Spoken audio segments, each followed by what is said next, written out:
युगल गीत में गोपियां कह रही हैं, यशोदा मैया से जाकर के कह रही हैं, मैया तुम अपने लाला है समझा लो। मैया बोली काय को?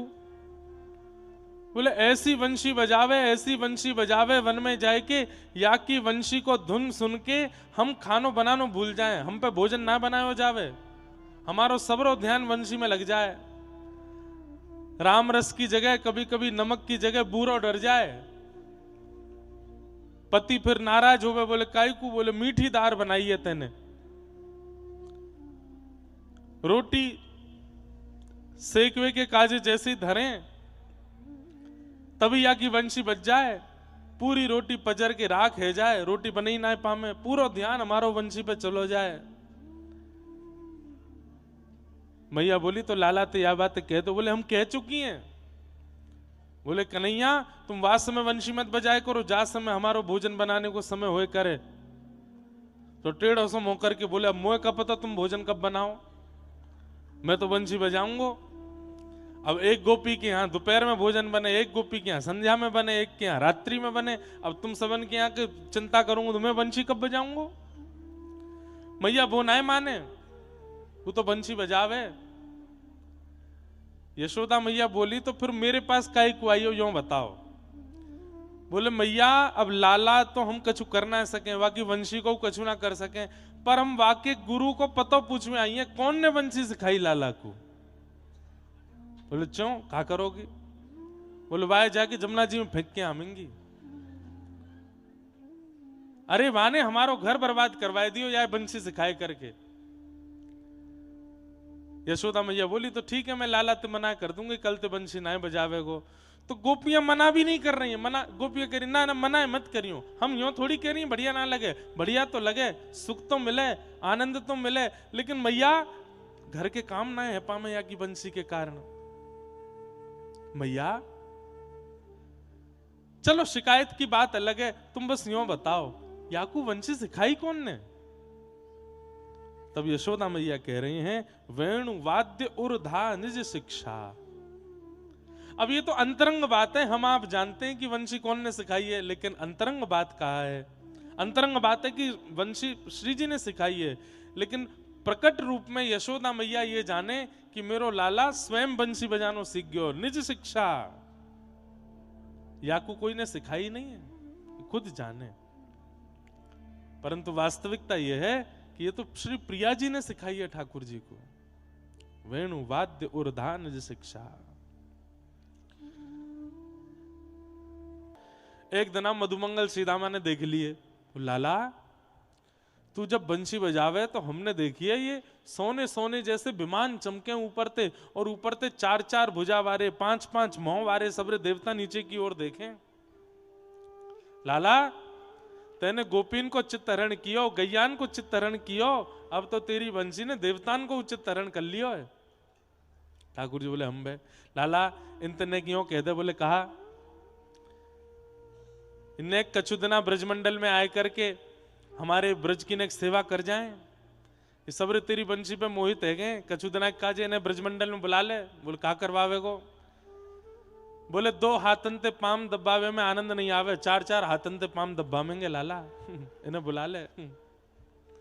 और बोले हम माखन चोरी करके भाजे लाला, आगे ही दिखाई दे पीछे दिखाई ना दे, गोपी कहां ते आ जाए या ब्रह्मा पीछे रखेंगे, चारों दिशा ते देखते रहेगो, यहाँ ते गोपी आ रही है, वहां ते बंदर आ रहे हैं, इन्हें बुला ले, कछु दिन यहीं पे सेवा कर देंगे हमारी। हमने सुनी है वहां पे इंद्र पे ऐरावत हाथी है। बोले हाँ लाला। लाला फिर तो काम ही बहुत बढ़िया है जाएगा। बोले कहा ऊंचे छीके पे मटकी टंगी भई है, एक के ऊपर एक चढ़ना ना पड़ेगा, वह हाथी ही ले जाए करेंगे गोपिन के घर में, वही मटकी उतार उतार के दे करेगो। मतलब आप सोच रहे हैं हम आप सब लोग अगर किसी बड़े व्यक्ति के संपर्क में आते हैं तो हमारा व्यवहार क्या होता है, हमारा स्वभाव क्या होता है कि उससे कोई बड़ा काम कराएं। लेकिन इतने भोले हैं ब्रजवासी कि देवतान के संपर्क में आकर के भी करवाएंगे माखन चोरी ही, या ते आगे जा नहीं रहे।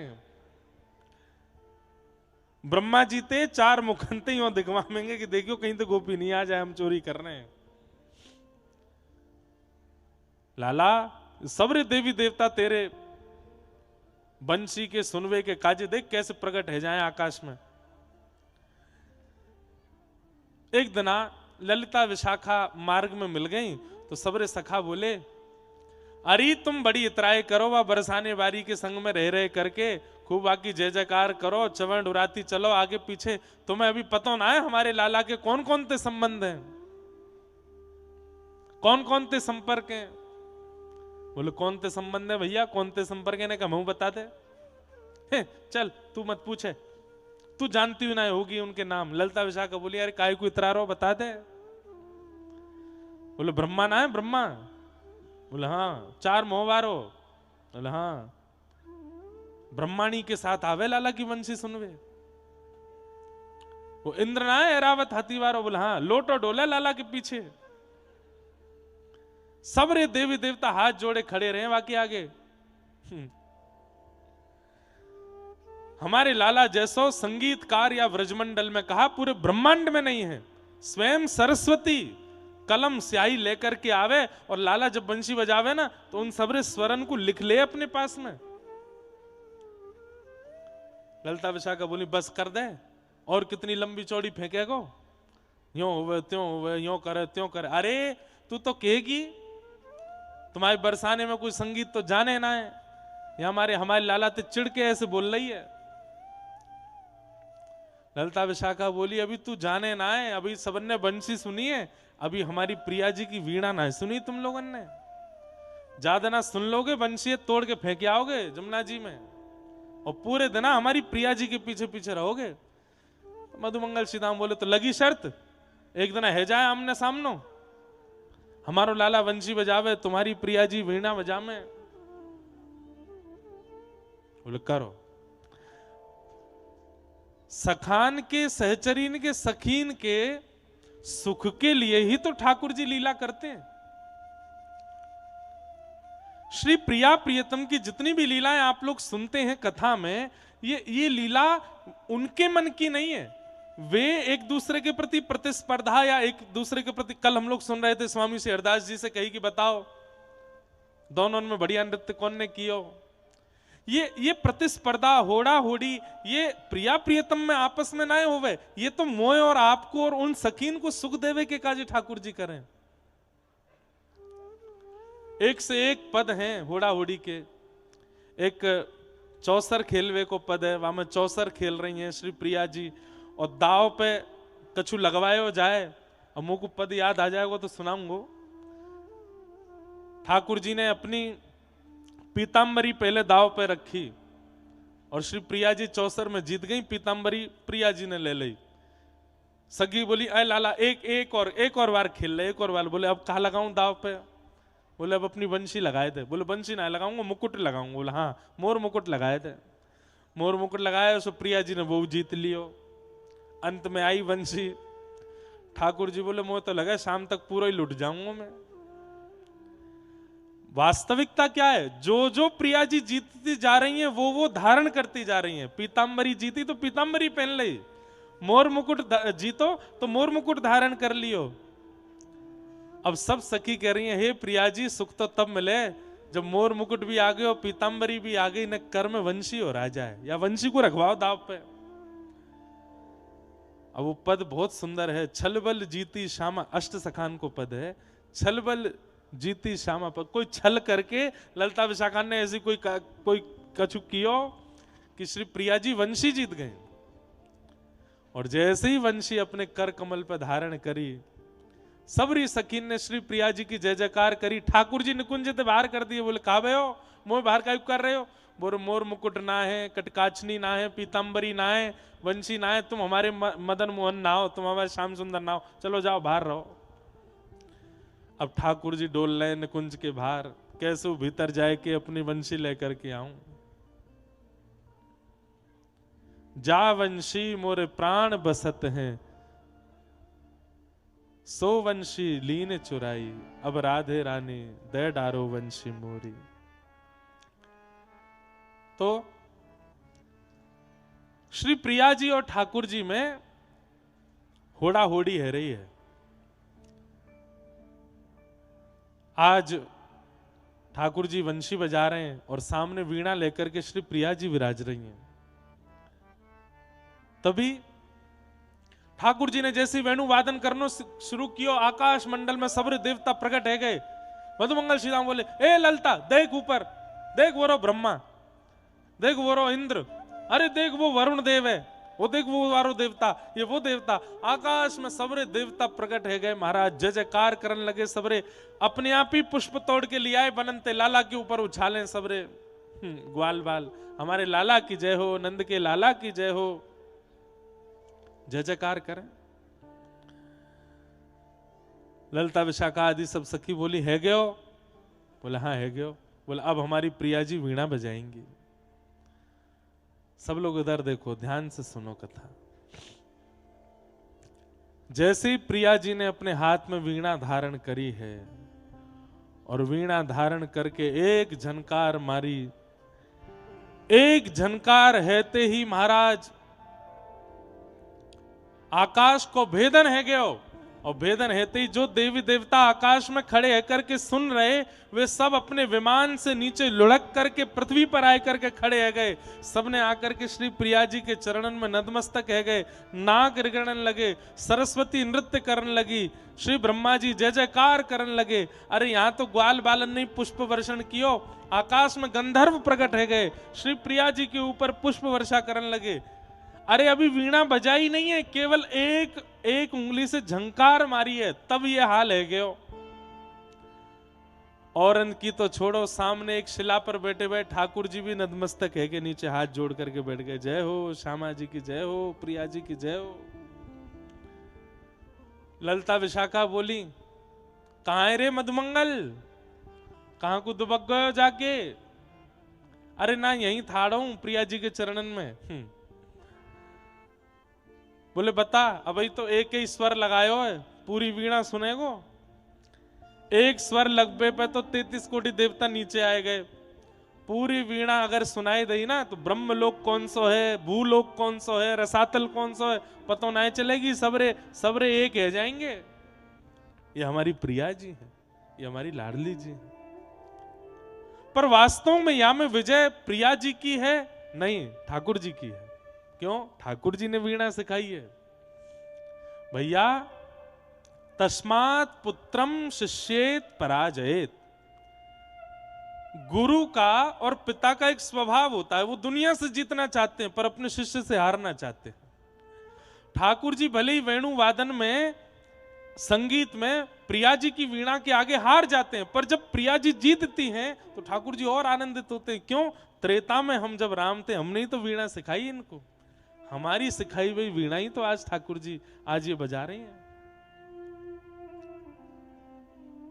आहा। फिर वाक्य बाद भी एक पद आवे कि ठाकुर जी ने फिर प्रिया जी के चरणों में प्रणाम करके कही, हे श्यामाजू अब ये वीणा मुझको सिखाओ।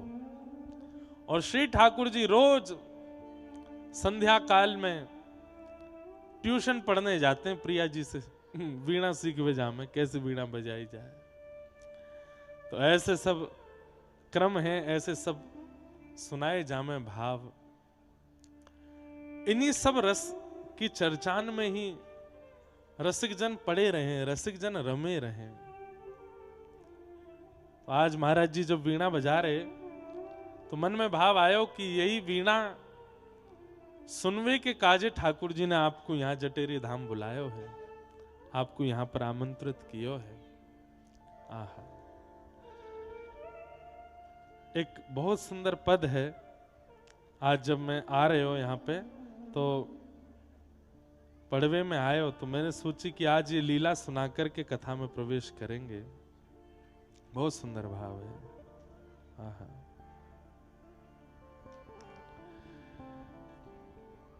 कल रात्रि में ब्याहुला भयो और वह ब्याहुला में गठ जोड़ो कियो ठाकुर जी को।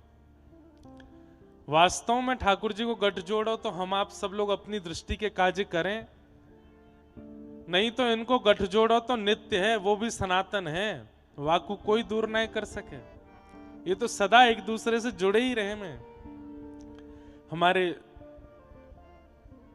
सरस माधुरी जी का बहुत सुंदर भाव है।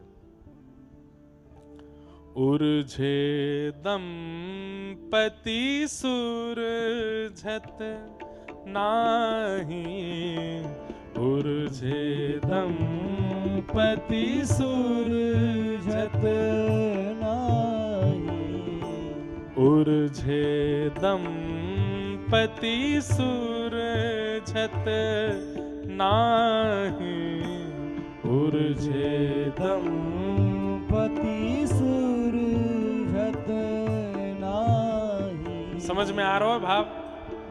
नेत्र बंद करके चिंतन करो, कैसी झांकी है, कैसी छवि है। भाव ऐसा है कि श्री प्रिया प्रियतम दोनों छिपम छिपाई खेल रहे हैं। हमारे ब्रज में कहीं कहीं वाकु दुबका धाई भी कहो जाए। एक व्यक्ति ढूंढेगा, बाकी सब गरे दुबक जाएंगे।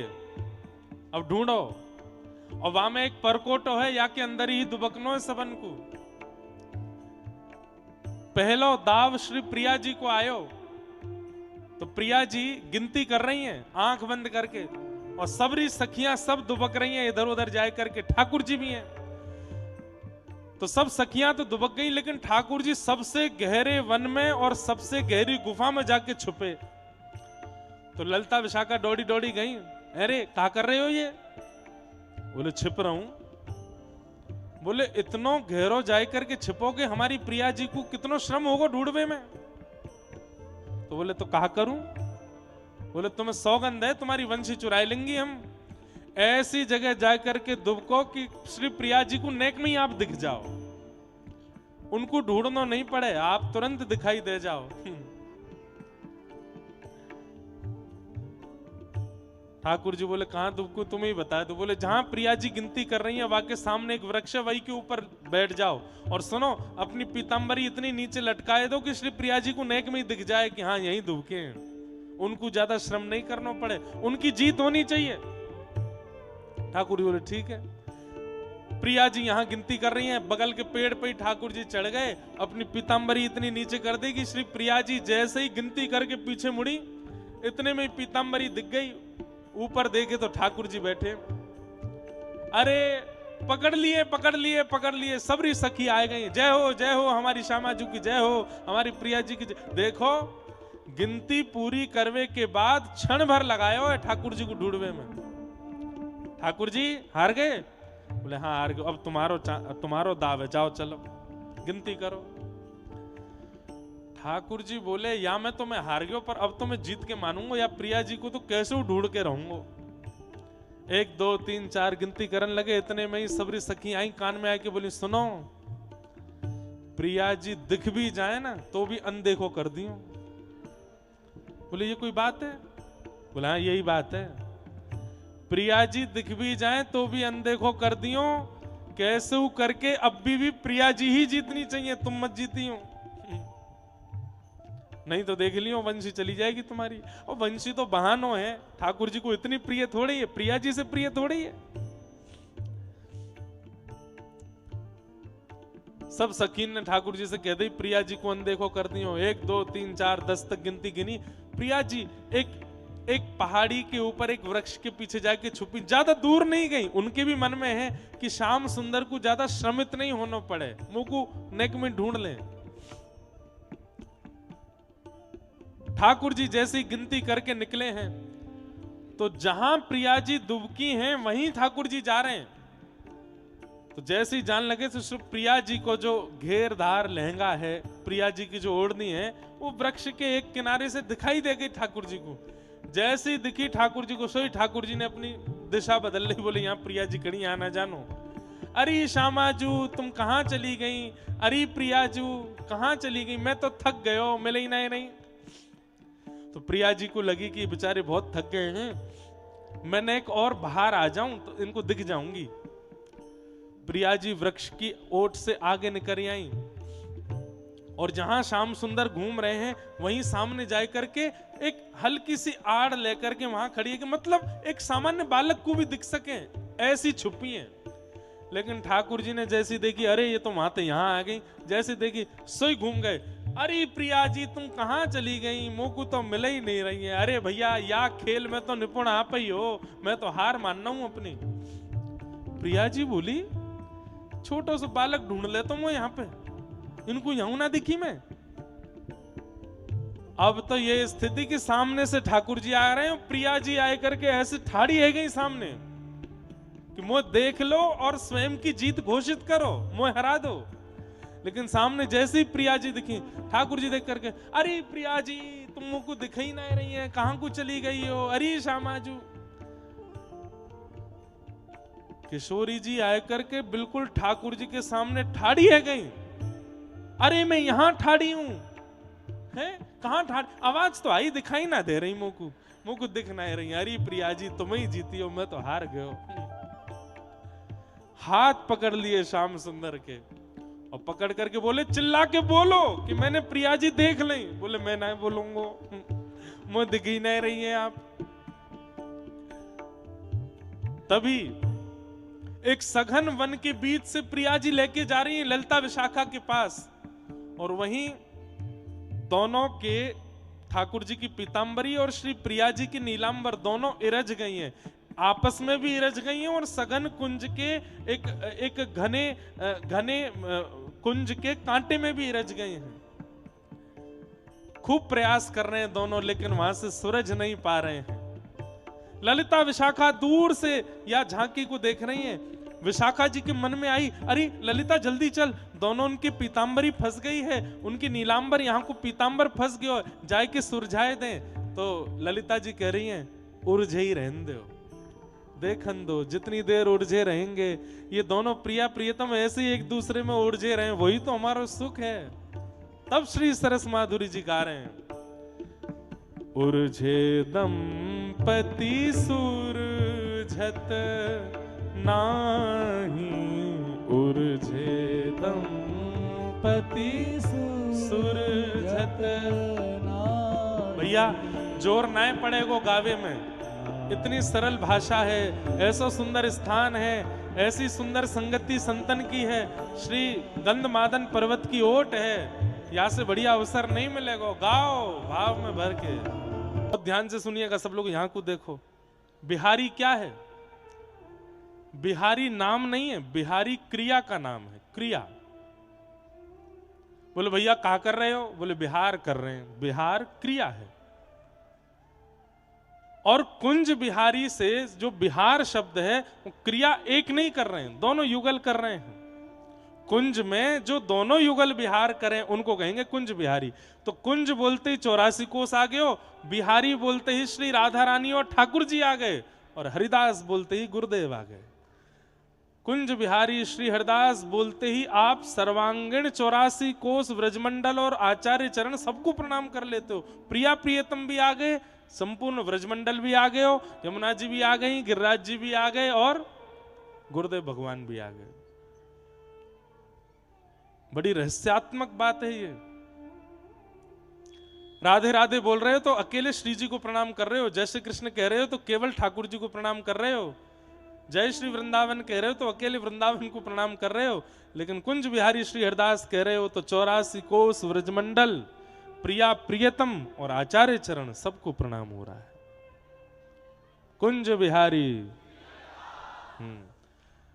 अवलोकत रहे केली सखी सुख के अधिकारी। और नित्य क्या करते हैं? श्री प्रिया प्रियतम की केली का ही चिंतन करते हैं। कल हम लोग अनुभव कर रहे थे, नित्य प्रिया प्रियतम की केली का ही चिंतन करते रहते हैं। एक बड़ी प्रसिद्ध कथा है, आप सबने पता नहीं सुनी कि नहीं। एक बार एक बहुत बड़ा व्यक्ति लाहौर का खूब महंगा वाला इत्र लेकर के आया, और उसके मन में भाव था कि मैं श्री बिहारी जी प्रकट हुए वृंदावन में, उनको अर्पित करूंगा। इत्र इतना सुगंधित था कि लाहौर से वृंदावन तक जब वो इत्र लेकर के आ रहा था, जिस जिस नगर से निकला उसके आसपास के क्षेत्रों तक उसकी सुगंधी फैलने लगी। सुगंधी के कारण लोग बाग जाके पूछने लगे, भैया ये इतनी सुगंधी आ रही है, क्या है? बोले वृंदावन में बिहारी जी प्रकट हुए, उनके लिए इत्र लेके जा रहा हूं। ऐसा अद्भुत इत्र। निधिवन राज में पहुंचे तो वहां सेवकों ने बताया, ठाकुर जी तो अभी राजभोग आरोग रहे हैं, तुम यमुना तट पर चले जाओ, वहां स्वामी श्री हरदास जी को पहले प्रणाम करके आओ। स्वामी जी मानसी में विराजमान थे, नेत्र बंद करके यमुना तट पर बैठे थे। भक्त ने जाय करके प्रणाम कियो। स्वामी जी मानसी में चिंतन कर रहे हैं, नित्य केली का चिंतन। आज प्रिया प्रियतम क्या विहार कर रहे हैं, क्या विचार कर रहे हैं। बंधुओं एक बात और सुनो, वैसे तो यहां ज्यादातर लोग ऐसे नहीं बैठे जो मानसी करते होंगे, लेकिन फिर भी मानसी दो चार लोग जो करते हैं या जो लोग लाइव सुन रहे हैं मानसी अगर करते हैं तो मानसी में एक बात का बहुत विचार कीजिएगा। मानसी क्या होती है? नेत्र बंद करके अपने हृदय कुंज में ही श्री प्रिया प्रियतम की किसी लीला का चिंतन करना, इसको मानसी सेवा कहते हैं। मानसी में दो बातों का विशेष ध्यान रखना। पहली बात, मानसी में यदि कुछ ऐसा अनुभव हो जाए जो नहीं होना चाहिए, सांसारिक विषय, सांसारिक व्यवहार, सांसारिक काम क्रोध लोभ मोह आदि यदि मानसी में चिंतन में आ जाए, तुरंत मानसी से बाहर आकर के कुछ दिन बिना मानसी के भजन कीजिए। और कुछ दिन का मतलब है 1-2 महीना भजन करो, उसके बाद पुनः मानसी में जाओ, क्योंकि मानसी में अगर संसारी विचार कोई आ गया तो पूरी सेवा अपवित्र हो जाती है। दूसरी बात, मानसी में जब भी जाओ पहले अपने गुरुदेव का स्मरण करो और गुरुदेव के सहित ही मानसी में प्रवेश करो।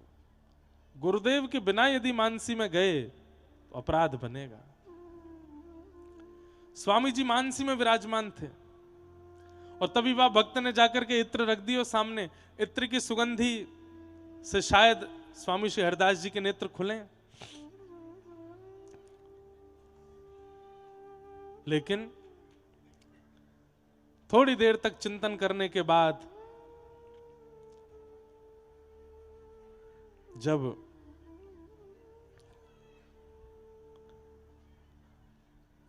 मानसी कर रहे हैं स्वामी श्री हरदास जी, जय हो,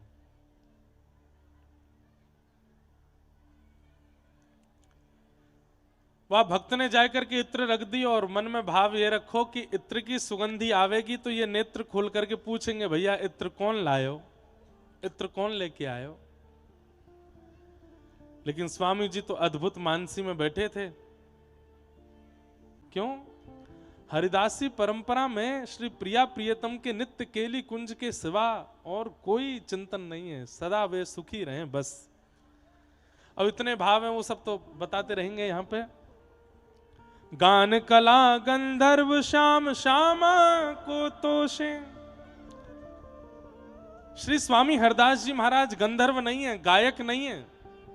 बड़े बड़े गंधर्व और गायकों का निर्माण जिनसे होता है वो स्वामी श्री हरदास जी हैं। उनके अच्छा, गायक कौन, गंधर्व कौन? जिसके गायन से, जिसकी कला से, जिसकी मधुर स्वर से व्यक्ति विशेष रीझता है वो गायक है, वो गंधर्व है।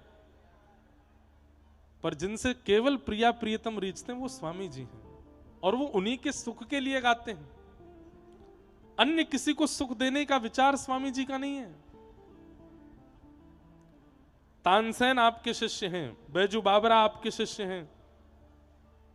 अरे कहां तक कहें, सबको कथा पता ही है। रूप बदल करके आया था अकबर बादशाह ने, आकर के जब स्वर सुना, क्या कुछ प्रस्तुत करने को नहीं कह दिया स्वामी जी के चरणों में, लेकिन स्वामी जी ने एक स्वर नहीं गाया उसको प्रसन्न करने के लिए। कितना सुंदर भाव है। हमारा स्वर प्रिया प्रियतम के लिए है।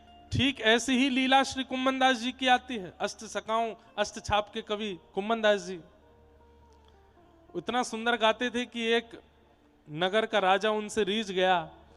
उस नगर के राजा ने आधी संपत्ति तक चरणों में धरने का वचन दे दिया, लेकिन कुम्मन दास जी महाराज उससे एक ही बात बोल करके आए। बोले, क्या? हम तेरे दरबार में आके गाय देंगे। इधर देखो, यहां देखो, 5 बज गए होंगे, बजे हुए भारे हैं। गैया भैंस चर के आई गई होंगी लौट के, हैं? क्या कह रहे हैं? हाँ, हमें तो आ ही रहे हो, लेकिन मैया जन उठन लगे तो फिर यूं लगे अब कहा करूं। अब बात तो यही कह रहे हैं यहाँ पे स्वामी जी। बोले, तुम्हें उनकी काई को चिंता है, तुम अपने चित्त को सुनाओ ना कथा। श्री राधा हसन बिहारी लाल तो कहीं ना जामेंगे, वो तो यहीं बैठे हैं सामने ही। तो कुम्मन दास जी का एक चरित्र आता है कि कुम्मन दास जी भैरव राग बहुत अच्छा गाते थे। सुबह सुबह उठ करके, और गोविंद कुंड है गोवर्धन में, वहां जाकर के श्री कुम्मन दास जी बैठ करके प्रेम से गाते थे। फतेहपुर सीकरी को राजा आ गए हो, और वाने जैसे ही कुम्मन दास जी को स्वर सुनो, स्वर सुनकर के बोलो वाह वाह वाह, 3 बार वाह वाही करी।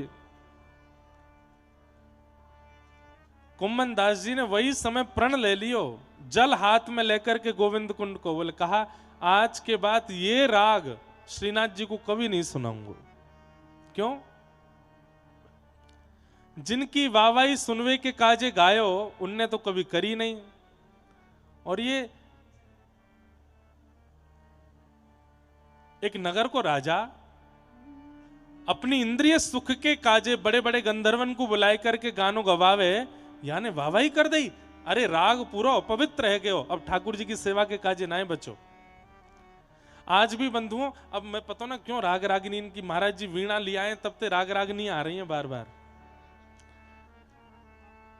महाराज जी पुष्टि मार्गिन में आज भी दरबारी राग नहीं गाते, और आज भी हमारे कई वृंदावन के प्राचीन परंपराओं में दरबारी राग का गायन, जबकि इतना बढ़िया राग है दरबारी, बहुत अच्छा राग है, गाने में बहुत अच्छा लगता है, पर ठाकुर जी की सेवा में नहीं प्रयोग करते। क्यों? उसका नाम ही है दरबारी। वो राजाओं के दरबार में गाया जाने वाला प्रसिद्ध राग था, तो राजाओं के यहां उच्छिष्ट हो गया, इसलिए ठाकुर जी की सेवा में नहीं गाते, ठाकुर जी की सेवा में नहीं जाएगा। ठीक वैसे ही कुम्मन दास जी ने कही कि अब तो राग उच्छिष्ट है गयो, अब ठाकुर जी की सेवा में नहीं गाऊंगा याकू में। और वादना के बाद भैरव राग सब गाते थे, कुम्मन दास जी ने नहीं गाया। राजा तो पीछे ही पड़ गए हो। अब तो कभी पत्र भेजे, कभी सैनिक भेजे, कभी लोग बागन ने भेजे, पालकी भेज दे, रथ भेज दे कुम्मन दास जी के काजे कि आप आओ मेरे दरबार में आए के गाओ।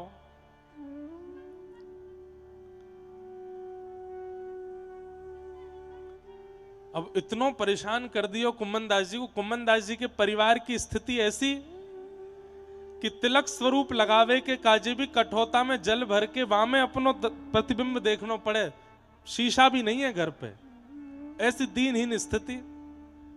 घर के सदस्य बोलने लगे, अरे कुम्मन दास जी तुम्हें अपनी चिंता नहीं है तो हमारी तो करो। एक राजा तुम्हारे सामने हाथ पसार के बैठो है, चले जाओ।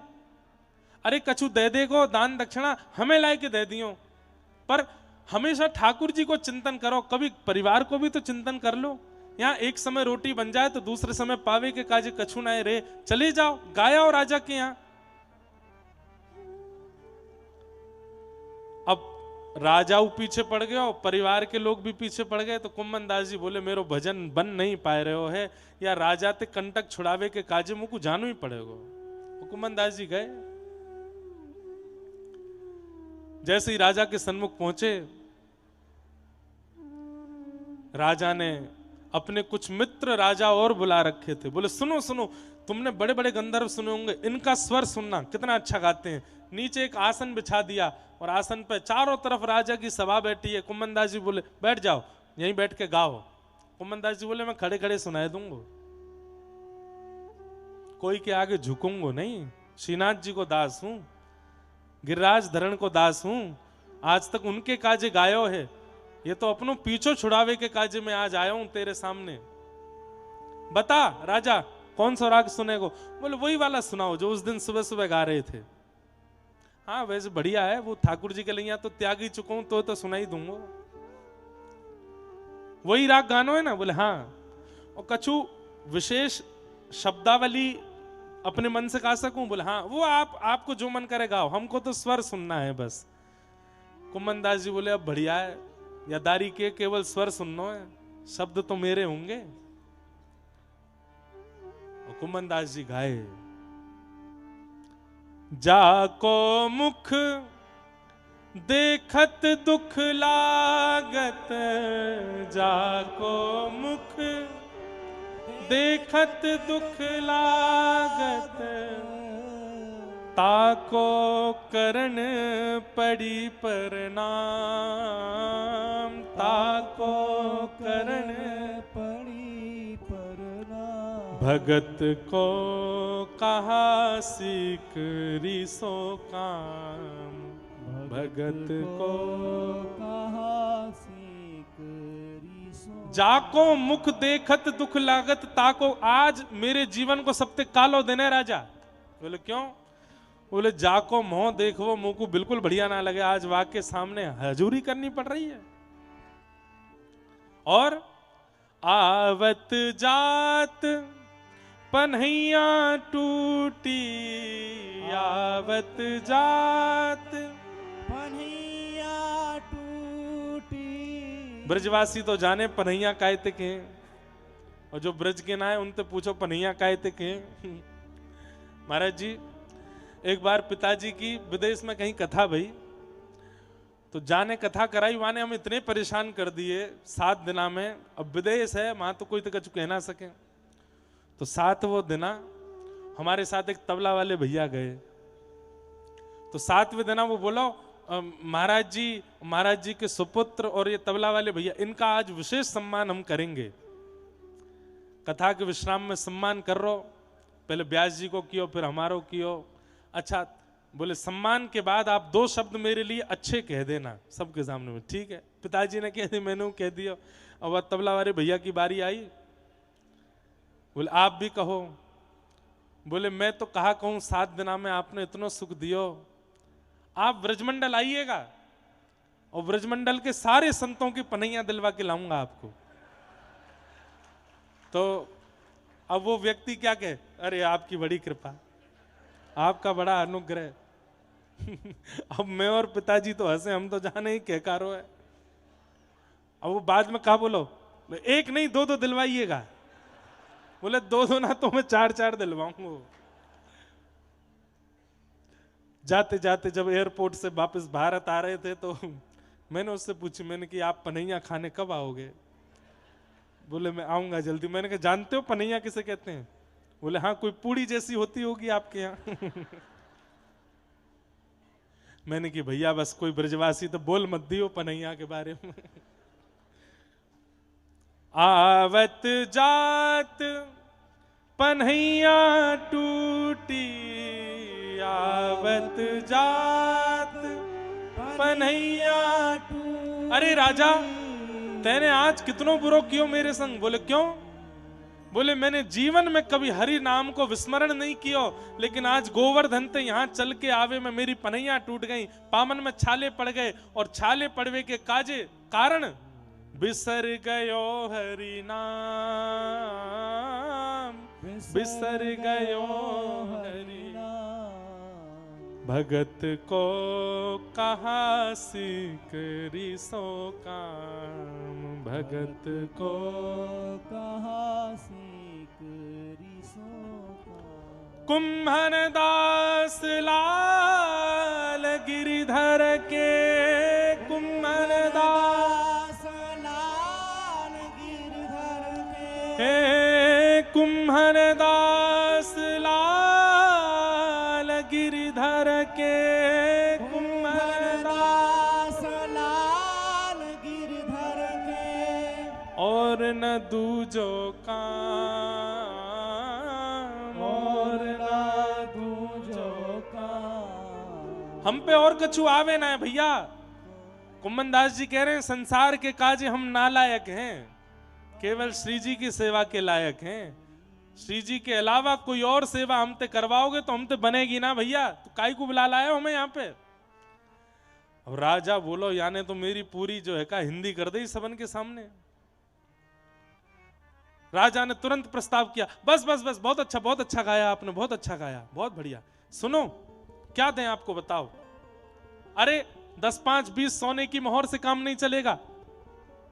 अपने जैसा एक महल बनवा करके गोवर्धन में आपको दे देता हूं। आप कहो तो सोने का रथ बनवा करके आपको दे देता हूं, आप कहो तो इतने घोड़े इतने हाथी आपकी सेवा में धर देता हूं।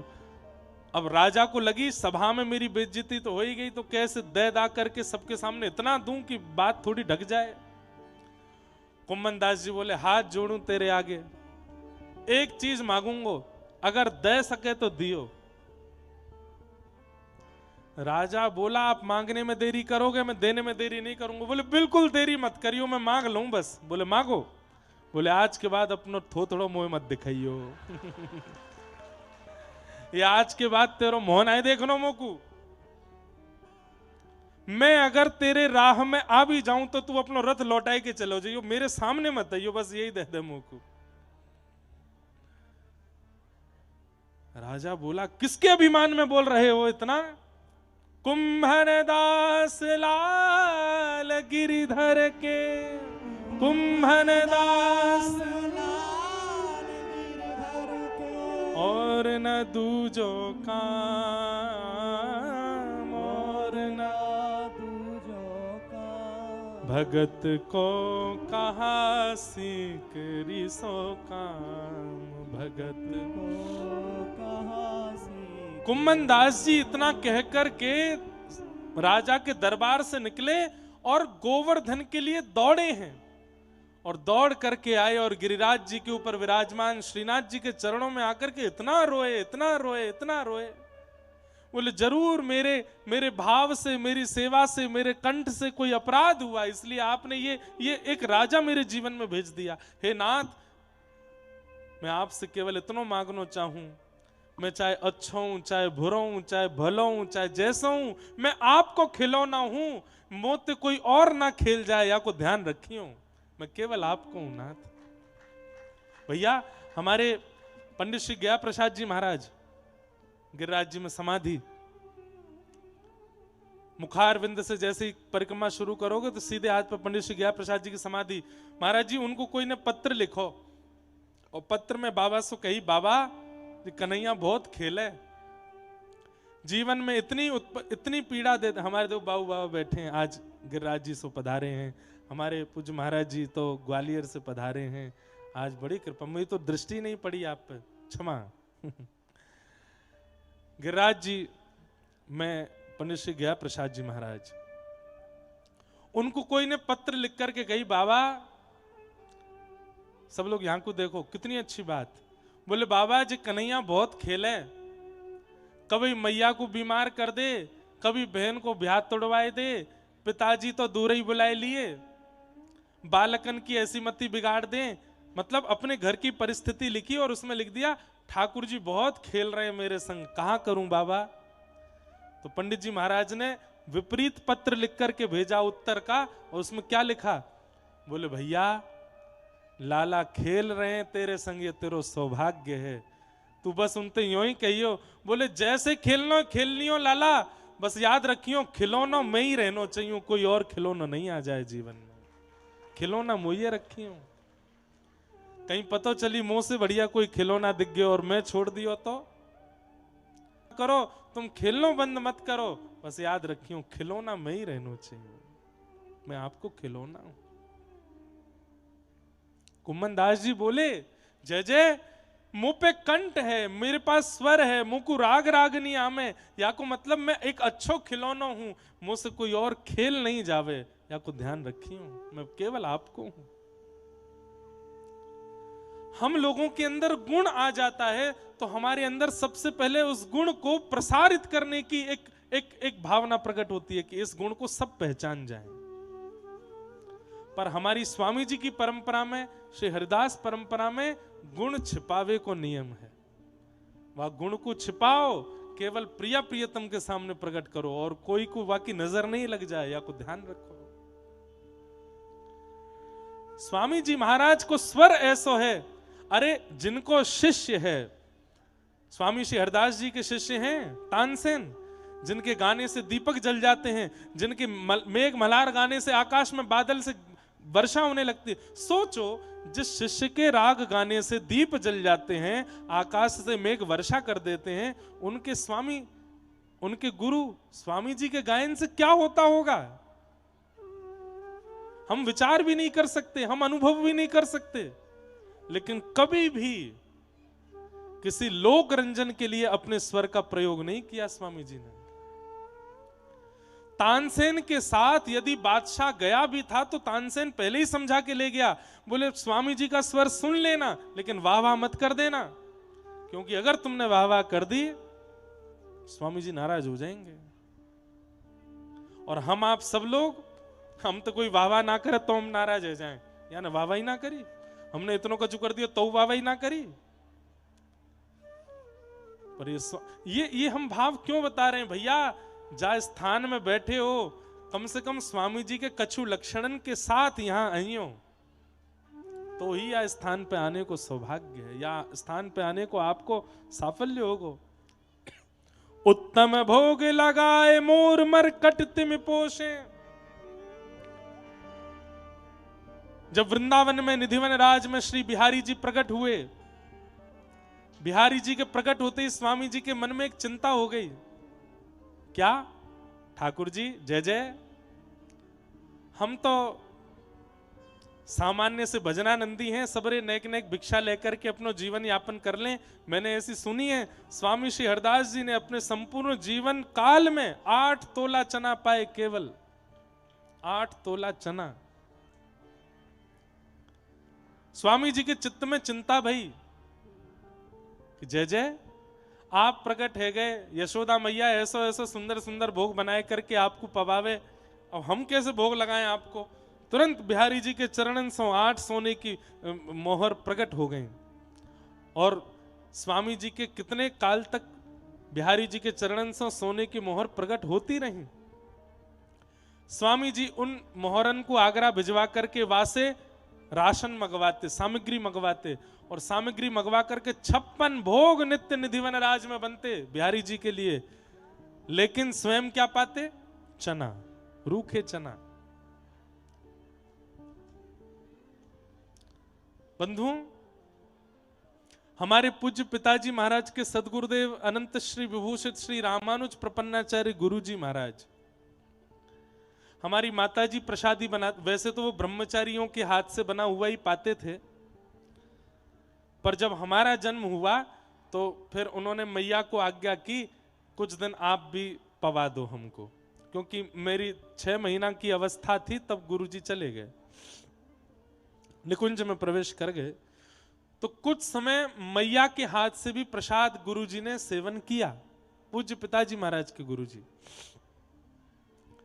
तो हमारी माताजी बताती जब मुझे सौभाग्य मिला गुरुदेव को पवाने का, तो इतनी बढ़िया बढ़िया हम सब्जी बनाते, इतनी बढ़िया साग रायतो, इतना बढ़िया सुंदर जो है हाथ की पानी वाली रोटी बाजरे की ज्वार की बढ़िया सुंदर बनाते कि गुरुजी को हम पवाएंगे।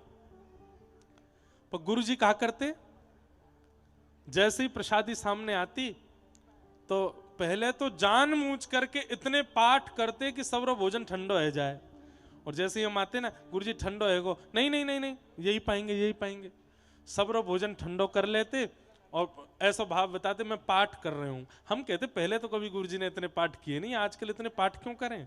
सबरो भोजन ठंडो कर लेते, फिर वाके बाद रोटी को मीड करके पानी में डाल देते और दही मंगा करके जितनी साग सब्जी बनी है सबको थाल में लेकर के सब में दही घोल देते। कितने दिनों तक गुरुजी यही करते रहे, मतलब रोटी पानी में डाल देनी और सबरी साग सब्जी कढ़ी में दही मिलाए करके घोल देनो। एक दिना माता जी तो हमारी घूंघट करती बोलती नहीं गुरुजी से, एक दिना पूछवाई किसी विद्यार्थी से, बोलो गुरुजी से ने पूछ के आओ ये रोटी इनको मीड़ के पानी में डाल दें, वो साग सब्जी इनने मिलाए के वहां में दही डाल दें, ऐसा क्या करें। तो गुरुजी ने कितना अच्छा उत्तर दिया, बोले आप इतना बढ़िया बढ़िया प्रसाद बना रही हो, देख करके जीव में पानी आ जाता है तो हमको लगता है कहीं ये जीव बिगड़ ना जाए, इसको ज्यादा स्वादिष्ट मत पवाओ, इसको रूप बिगाड़ करके पवाओ ताकि ये जीव सदा सधी रहे, बिगड़े ना, नहीं तो बहुत याचनाएं करेगी। जितम सर्वम जिते रसे, यदि रसना को नहीं जीता तो किसी इंद्रिय को नहीं जीत पाएंगे। इसलिए हम सबका रूप बिगाड़ देते हैं, स्वाद बिगाड़ देते हैं ताकि इस जीव को चस्का ना लग जाए। ऐसे महापुरुष। कभी कभी इन सब बातों ने सोच के यूं लगे हमें मिलेंगे ठाकुर जी। इतनो संयम करवे वारे लोगन को ठाकुर जी ने अनुभव करा, हमको करवाएंगे? है हमारे पास संयम? अरे कहाँ है रे, नमक लेके आ, या मैं नमक ना डारो। अरे नींबू लेके आ, निचोड़ दे दारी के जोड़ते। ए घी को छौंक लेके आ, ऊपर ते दाल में और डार छौंक, तब तो जाए कि भोजन हैरो हमारो। हमें चाहिए ठाकुर जी, कैसे मिलेंगे? उत्तम भोग लगाए मोर मरकट तिम पोषे। स्वामी जी 56 भोग लगाते बिहारी जी को, और बिहारी जी को भोग लगाने के बाद जलचर, थलचर, नवचर तीनों में बंटवा देते। जलचर मतलब यमुना जी की मछली, मछली कछुआ आदि उनको बंटवाते। थलचर मतलब गैया घोड़ा आदि आदि इन सबन में बंटवाए देते। और नवचर यानी कि पशु पक्षीन के काजे भी बंटवाए देते। और वहां के बाद जो बचतो वो ब्रजवासीन में बंटवाए देते। और स्वयं की पावे की बारी आती, कछु चना पाते बस। सामग्री सिद्ध नेत्रन के सामने आ रही है, सामग्री भोग में सामने ठाकुर जी के नेत्रन के सामने पधराई जा रही है, लेकिन फिर भी अपनी जीव को वाक्य प्रति आकृष्ट नहीं है दे रहे हैं। क्यों? क्योंकि उद्देश्य पेट भरनो नहीं है, उद्देश्य जीव को रस देनो नहीं है, उद्देश्य प्रिया प्रियतम को सुख देनो है।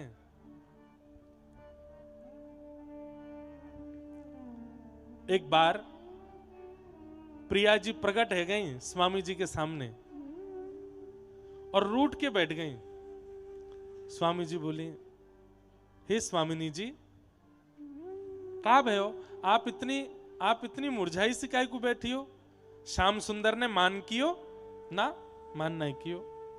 अच्छा, विशाखा ने कछु अपराध कियो ना? सखीन ने कोई अपराध कियो ना? फिर आप इतनी मुरझाई सी क्यों बैठी हो?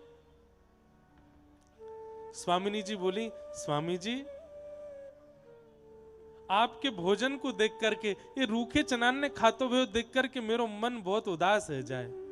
आप हमको तो 56 भोग पवा में, और स्वयं केवल ये 2-4 चना पाए करके रह में, मुझको ये देख करके मन में बड़ी पीड़ा होवे। हम तो दाल बाटी पा रहे हैं, हम तो बढ़िया मालपुआ पा रहे हैं, हम तो बढ़िया सुख ले रहे हैं, और हमारे स्वामी जी केवल चना पाए करके जी रहे हैं। ये देख करके मेरा मन बड़ो उदास होवे। स्वामी जी, मेरी प्रार्थना है, ज्यादा मत पाओ, पर नेक तो कछु अन्न पाए करो, हमारे मन के संतोष के लिए पाए करो, पर नेक पाए करो। और स्वामी जी तो प्रिया जी को कष्ट तो दुख तो देख ही ना सके। वही समय राजपुर को एक वैष्णव आयो, वहां से कहे, अरे सुन, आटो लेके आ भिक्षा में। स्वामी जी, आप तो कभी पामे ना, बोले अब आप ते पामेंगे, लेके आ। और श्री प्रिया जी प्रियतम इतने प्रसन्न है गए, बोले आज स्वामी जी प्रसाद पामेंगे, अब ते स्वामी जी अन्न पामेंगे, अब आनंद आवेगो, अब सुख मिलेगो, स्वामी जी भी कछु पायो करेंगे। आटो मंगायो, भिक्षा में आटो आयो, आटे में यमुना जल डाल करके मीड़ दियो, मीड़ करके छोटी सी बाटी बनाई, और बाटी कंडान में सेक करके बढ़िया बाटी सिक गई। स्वामी जी बोले, जे क्या कर रहे हो? बोले, बाटी बनाई है, पाऊंगा या को? या तो बढ़िया तो चना नहीं पाए लो, ये रूखी रूखी बाटी पाओगे? ऐसी मोटी सी बनाए दी नेक सी या पाओगे? और या तो चना ही पा। इतने में ठाकुर जी आए, ठाकुर जी मुस्कुराए के बोले, अरे श्यामाजू, ये पाई ना सके। बोले, क्यों? अरे हमें निवेदित किए बगैर कैसे पालेंगे, और हमें ऐसी बाटी तो निवेदित करेंगे नहीं है, इतनी कठोर जो दांतन तो नहीं कटे, ऐसी बाटी हमको तो देंगे नहीं, और हमें दिए बिना ये पाएंगे नहीं। आज तो इनको मालपुआ पानो ही पड़ेगा। ठाकुर स्वामी जी बोले, जय जय, ये बात आपकी सत्य है कि मैं आपको निवेदित नहीं करूंगा, पर निवेदन करवे को मतलब यही थोड़ी है कि भोग ही लगाया जाए, और भी तरीका है निवेदित करवे के। कैसे निवेदित करोगे, कैसे भोग बनाओगे, या को कैसे पाओगे? स्वामी जी ने अपने हाथ में बाटी ली और 8 बार उसार दी ठाकुर जी पे। जितनी अलाए बलाए नजर मेरे प्रिया प्रियतम को लगी हो, सब या बाटी में आ जाए, मैं या बाटी को पालूंगा।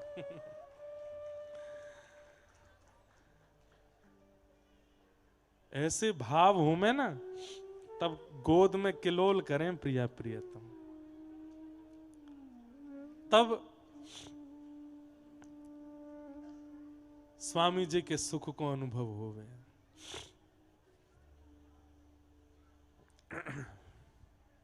हम तो सोच करके कभी कभी अनुभव करते हैं कि हम तो ऐसा लगे कि जीवन में कभी ये सब अनुभव कर ही नहीं पाएंगे। हमारे ना तो आहार ऐसे, ना विचार ऐसे, ना व्यवहार ऐसा।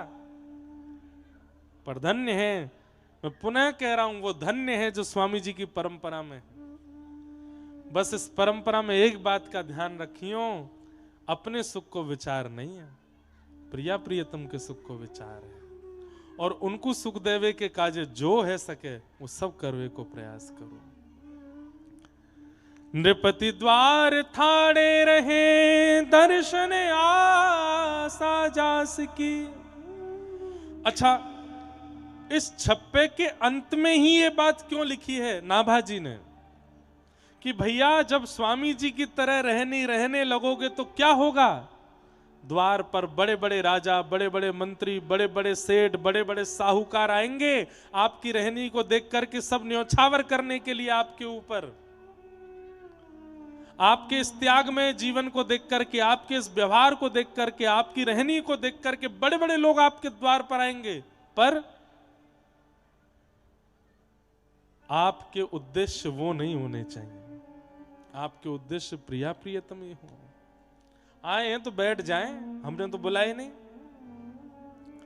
स्वामी जी की शरण में अकबर आया और स्वामी श्री हरदास जी से आकर के बोलो, मैं सब कुछ छोड़ करके वृंदावन वास करूंगा, नित्य आपको दर्शन करना चाहूं। स्वामी जी बोले, भैया तो ते हाथ जोड़ के एक प्रार्थना, एक काम कर दे। बोले, कहा? वो तू दिल्ली में ही रहे, तो वहीं रहे, यहाँ रहने की आवश्यकता ना है। बोले, क्यों? तू यहाँ रहेगो, तेरे कारण कितनी भीड़ यहाँ आ जाएगी वृंदावन में, सब हमारो भजन छूट जाएगा। हम आप होते और हमको बादशाह हिंदुस्तान आकर के अगर कह देता मैं आपके पास रहना चाहता हूँ, सब छोड़, हम तो आगे का घर बनवा देते, ले ले यहीं पर है भैया, हमारी कामना पूरी करते रहे। तो स्वामी जी ने हाथ जोड़ गए, वो तुरंत चलो जा, एक क्षण मत रुकियो। बोले, मैं आपका दर्शन करना चाहता हूँ नित्य।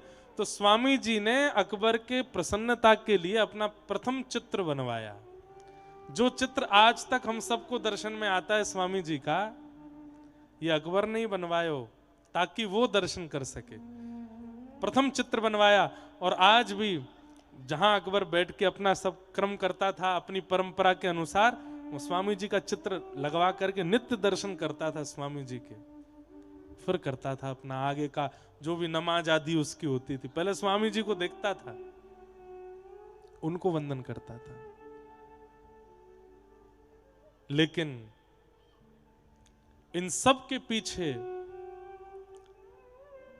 कभी स्वामी जी का भाव नहीं। स्वयं ललिता जी तो हैं, स्वयं ललिता जी ही तो पधारी हैं स्वामी श्री हरदास जी के रूप में। बंधुओं, स्वयं ललिता जी स्वामी श्री हरदास जी के रूप में प्रकट हुई, स्वयं विशाखा जी श्री हितरिवंश श्री हरिराम व्यास जी के रूप में प्रकट हुई, स्वयं ठाकुर जी की वंशी हितरिवंश महाप्रभु के रूप में प्रकट हुई, और ठाकुर जी की वंशी हितरिवंश महाप्रभु और श्री प्रिया जी के अधर की वंशी अली जी के रूप में प्रकट हुई। बरसाना में जिन्होंने भजन किया, वंशी अली जी। ये सब आचार्य रूप धारण करके क्यों आए? ताकि हमें सद्मार्ग दिखा सकें। हमें, क्योंकि इनके मन में भाव था, भाई हम सहचरी रूप में तो हैं, पर हमारे सहचरी रूप तक रहने से इन लोगों का कल्याण नहीं हो पाएगा, केवल रसिकों का कल्याण हो पाएगा। इनका कल्याण करने के लिए, सब जनमानसों को व्रज रस से जोड़ने के लिए आचार्य रूप धारण करना पड़ेगा। इसलिए सब आचार्य बन के आए।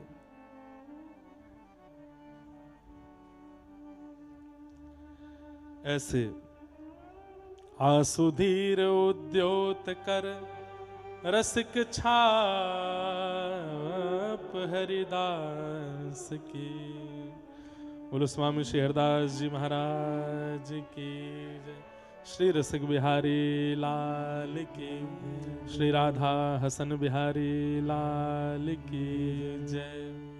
ऐसे हमारे स्वामी जी हैं, सुंदर उनके भावों को हम श्रवण कर ही रहे हैं।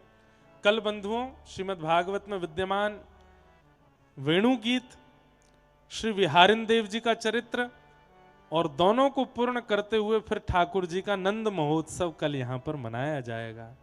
नंद घर आनंद भयो जय कन्हैया, लाल जटेरी में आनंद भयो जय कन्हैया। लाल हमारे नित्य किशोर अजन्मा, बेहरत एक प्राण दो तन्मा, इनके भय मैथुन कछु नाही। हमारी स्वामी जी की परंपरा में जन्माष्टमी राधाष्टमी नहीं होती।